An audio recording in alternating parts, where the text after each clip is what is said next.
Hi, hello, welcome to Knowledge Center. In this video, I am going to solve a tricky question which you can see it on a board. So this is a cubical kind of a question, and those who are sincerely working on a previous year question papers, they might have come across this kind of a question. So in this question, in this picture you can observe, there are 12 registers in a queue, and generally what they do, they ask you to find the unknown resistance between A and B, or they may give the terminals like this. Say this, they may name it as C, and this terminal they may name it as D. So what would be the resistance in between C and D? That kind of a question, definitely if you solve the previous year question papers, you will come across this question paper in previous years. So I am going to make it very simple for you. I'll give the solution for this and the explanation will be given. So watch this video till the end to understand the logic behind the problem. Now consider this, and the question is very simple. What is the resistance between A and B? So the question is the resistance between A and B. Let me put it as a question. We know that according to Ohm's law, as we have only resistance in this, we can say R is equal to V by I. So if you know the value of voltage and value of current, you can find the resistance. But it looks very complicated because we have 12 number of resistance in a circuit, and it's a cubical type. So to make it simple, you just understand one concept here. They are asking you to find only the resistance between A and B, and there are three paths. So see, if I start reading it from this side, if I start reading it, say this is the entry path, and again it is split into three resistance. So this is one path. Say I'm just highlighting it. This is one path through which I can reach the terminal B, and we have another path. We have n number of paths here. You can check it. So this is the another possible path through which I can reach the resistance B, the terminal B, and I can also reach the terminal B like this. So whichever the way you select, whichever the path you select, you are going to come across three resistance only. If you pass like this, the resistance R will come in the picture. If you pass like this, then these three resistance will come into picture. If you go like this, then these three resistance will come into picture. So one simple thing you should understand here, whichever the path you follow, you are going to reach the terminal B, and you are going to get only three resistance in between A and B. Okay, that's one simple first step you need to understand.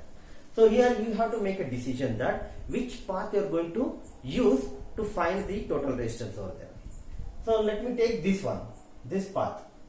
Okay, as all the resistances are same here, I have just named it as R. In exam they may give 1 ohm, 2 ohm, the similar values. Okay, in general I have taken it as R. Okay, so I'll take this path. Now that the path is okay. Now next question is, what is the voltage V and I? We don't know the voltage V and I here, right? So let me complete this circuit. To complete the circuit in the sense, I will connect the voltage source in between A and B now. Well, let me connect the voltage source, a plus minus, in between this A and B. So let me make the connection like this. Say this is V. When I have no voltage source in the circuit, there will be a flow of current. Say this is the current direction which is entering into the terminal A, and let me name that current as I. So I got V and I in the picture. Okay. Now by just using V and I you may not get the answer. So let me make it simple. So once I have a voltage source in a circuit, there will be a current which is entering at this point, at this node. Now observe here. Here the currents are splitted. We have three different paths here, R and this one and this one. So whatever the current I have here, that is the total current I, that will be split into three paths. So the current I is divided into three. So we get, each branch will get I by 3. So let me write this here. This current will be I by 3.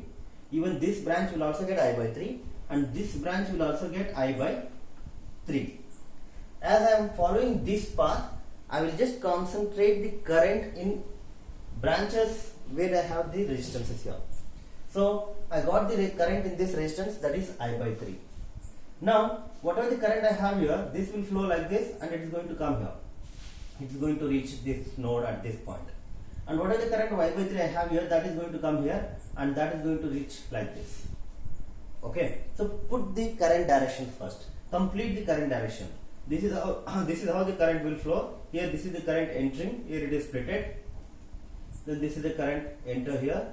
Both the currents will enter, and then this current will go away like this. And this current will also go away. Here also the current will enter into this node. Okay. So as I have 3 branches, so 3 currents here. Here also we got 3 currents. All these 3 currents has to be I by 3 only. Then the total current here is going to be I. Okay.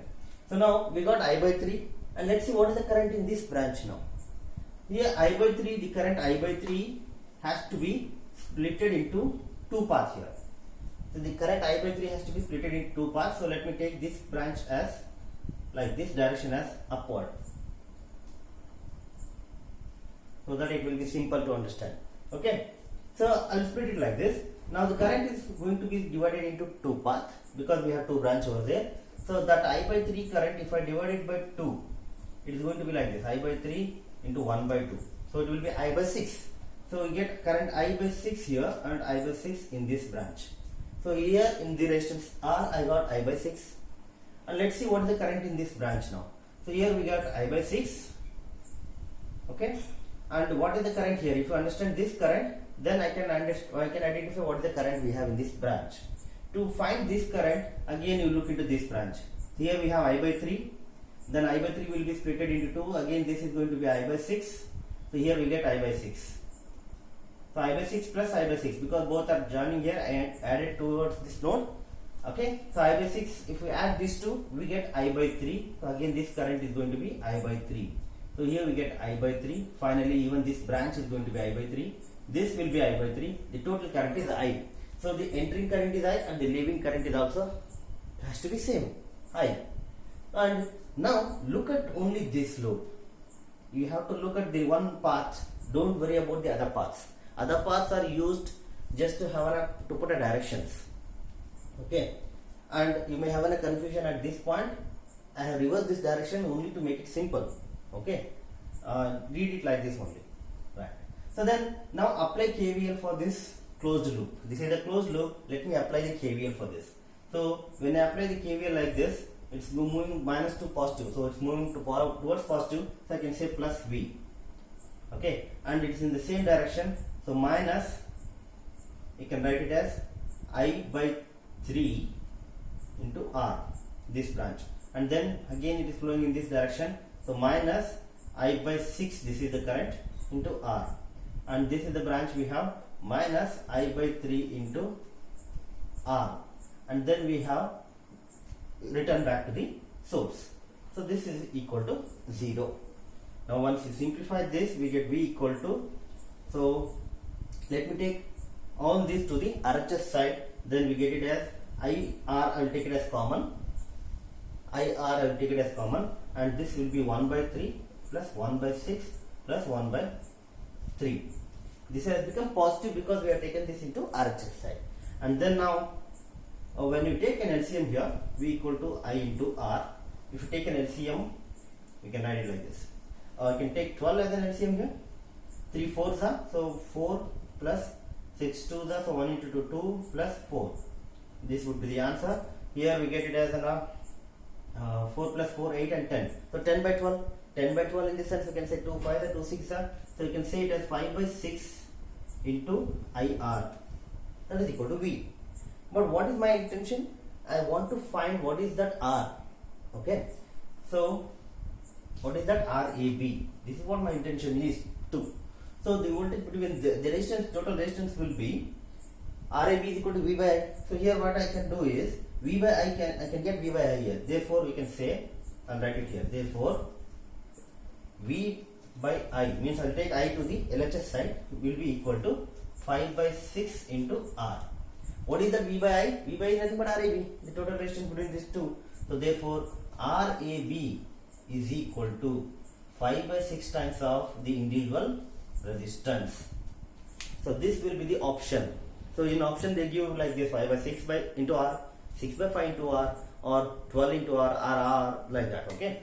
So in this kind of a question, if they replace this resistance with an inductance, even that is also possible in some exams. What they do, instead of resistance they put inductance in the picture and ask you to find the overall resistance between the two nodes. Then again the answer remains same because there is no change in the resistance and inductance characteristics. So what happens, we get LAB is equal to 5 by 6 into L.